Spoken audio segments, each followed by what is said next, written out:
Gonna talk about some slavery. Gonna get a slave on. Yeah.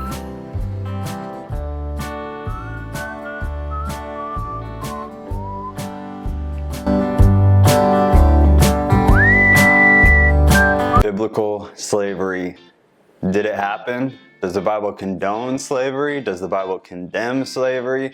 What's the deal? First things first. Slavery is not dead by any means.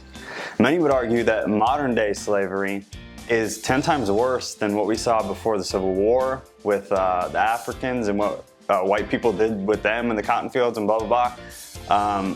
Or definitely from what we see in biblical times in terms of slavery.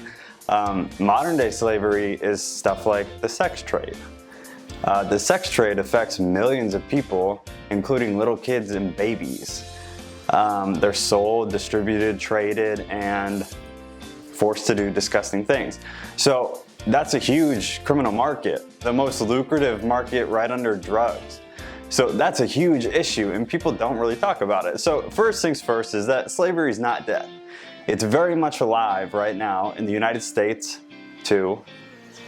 Sex slavery doesn't just happen in Europe. It's here in just about every town. In your town, there are people being sold for sex. So that's the reality of it. So when people come at me and they're like, oh, there was slavery in the Bible, I want to punch you in the face. Like out of love, I want to punch you in the face. Because if you're going to complain about, especially biblical slavery, which is like child's play compared to any other form of slavery that comes to your mind when you think of the word slavery, it's just a joke. So if you're one of those people that complains and whines about biblical slavery, I sure hope that you're an advocate or a volunteer or you work for or do something with one of the organizations that combats human trafficking. Because if you're not, then you really don't care about slavery, and so you shouldn't complain about it. That's just my 2 cents, that's my rant. The rest of it will be on topic, I promise. Okay, so the Bible does not condone, nor does it condemn slavery. So it's kind of a tricky topic, because it does talk about slavery, and there's a lot of instances of slavery that we just read about within the Old Testament and the New Testament. So we kind of have to dissect them individually and see what's going on, and can we even compare biblical slavery to something like when the white people went to Africa and stole a bunch of Africans to come pick cotton in Southern America? That's what we have to figure out. When you think of the word slavery, what comes to mind? Usually that. Usually what Caucasians did to Africans back in the day. I want you to remember that. Whichever vision comes to your mind when I say the word slavery. I want you to think about that throughout the whole rest of this video and see if you can honestly say that they compare to biblical slavery. So the Bible, like I said, doesn't give us a directive. We don't have, just like a lot of things, most of the things that I cover, because you guys have me cover them because we don't have a very easy answer. This is one of them. We have all these little pieces that we have to put together. The one thing that's very clear is that it doesn't condone nor condemn, but it does give us direction within the New Testament and the Old, actually. We're given direction of how slaves are to be treated, which is important. So that's what we're going to talk about first.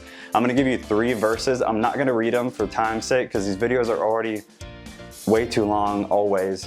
So you can take them and read them yourself and come back or read them afterward, whatever. So I'm going to give you 3 verses that paint a picture of how we're supposed to treat slaves per biblical times. Deuteronomy 15:12 through 15, Ephesians 6:9, Colossians 4:1. So those are 3 verses where we get some sort of direction or directive on how slaves are supposed to be treated. See, the slavery we think of, like the ones that I mentioned before, they have to do with nationality, they have to do with color of skin, they had to do with the fact that Caucasians didn't believe that people who were black, Africans, were on the same level as them, that they were equals. They thought that they were inferior. In fact, Charles Darwin, who's graced us with evolutionary theory, essentially, in his notes he puts that Africans are inferior to whites. Through his studies of people and all that, when he was putting together his evolutionary theory, he put in his notes that he thought that African people were less than white people. So it's not surprising that all these things came together the way they were. Most slavery, if you think about it, had to do with nationality, religion, or color of skin. So now we have to see, what does biblical slavery have to do with? Does it go along those same lines, or is it different? See, biblical slavery was almost entirely economic. It had to do with somebody owing somebody a debt. And I say almost always carefully because nothing is all-inclusive. Almost always, though, it had to do with somebody owed somebody a debt or a service or whatever, so then they were enslaved to that person to pay off the debt. That's not really crazy. That makes sense. If I give somebody $1,000 and they can't give me the $1,000 back, they should work for me until they've done enough work that equals $1,000. That's right. That's the way it should be. You should pay your debts. So that was mostly what biblical slavery was. It was people paying off debts that they owed to somebody else. But that's not all. There were a lot of people who sold themselves into slavery because they know they would have what they need to survive. See, a slave has water, food, and somewhere to sleep. Homeless people don't have that. I'm sure there would be a lot of homeless people that would be willing to be slaves to somebody if they had somewhere to sleep, food, and water. They would work for somebody if they had to. Like, it makes perfect sense, and that was the general model of what slavery was within the Old and the New Testament. There are claims that within the New Testament, within the first century, we have prominent people who were technically slaves to somebody else. So people like politicians, lawyers, doctors, etc. Those types of people who were slaves.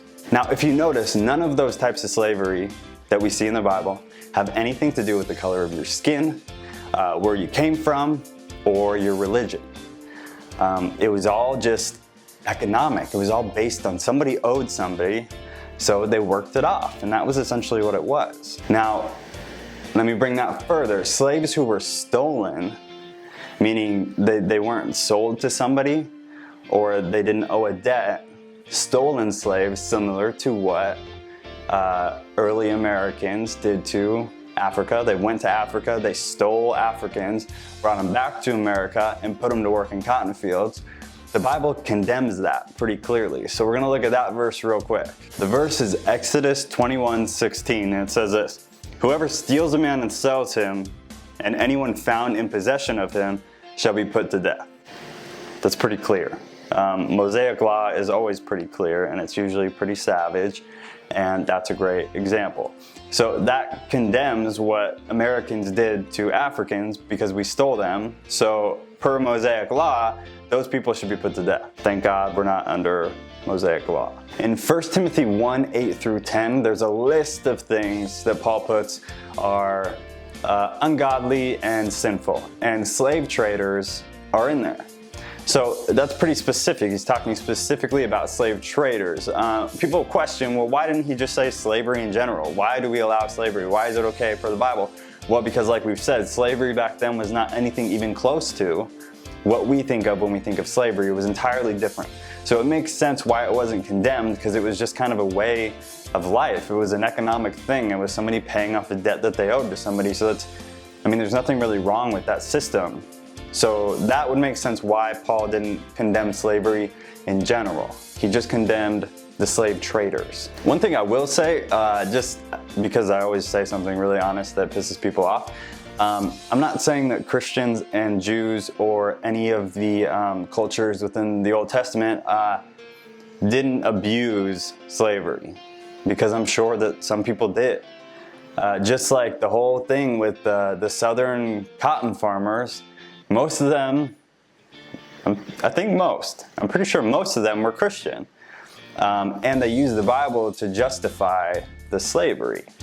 And so I hope you see how horribly out of context, or just how horribly uneducated these people were, to be condoning their behavior with the Bible, because they didn't understand the cultural differences between what they were doing with slavery and what slavery originally was within Scripture. So the Bible in no way condones the type of slavery that comes to our mind when we hear the word. All of those types of slavery had to do with nationality, race, religion, whatever. None of that is condoned by the Bible by any means. So to wrap it up, we have people who are paying off debts that were slaves. We have people who just need a place to stay and food who were slaves. And we have prominent people within the first century who were slaves. So I hope I've painted like a clear enough, broad strokes picture that slavery as we know it was not slavery as they knew it. So you have to be able to separate the two and understand what was going on then culturally and what's going on now culturally. Slavery now is freaking horrible. It's disgusting. It makes me want to puke. Slavery back then is paying off a debt. And honestly, their type of slavery model is a lot better than some sort of modern slavery that we have now. Things like debt, credit card debt and things like that. People get trapped in and can never leave. Or prison.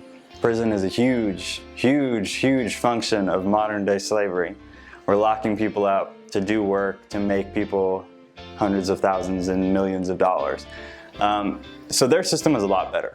The biblical system of slavery was awesome. Our current systems of slavery, whether by the government or by criminals doing the sex slavery, they're horrible. They're a lot worse. So if you want to get involved in either of those things, you can message me and I'll hook you up with somewhere you can volunteer. Other than that, we're done. So I love you guys. I'll see you next week. I have no idea what I'm doing. I'll put the list up on Instagram. Please like the video, subscribe if you haven't already, and go to theologyforums.com if you're a nerd and like theology and want to talk to like-minded people. All right, take care, guys.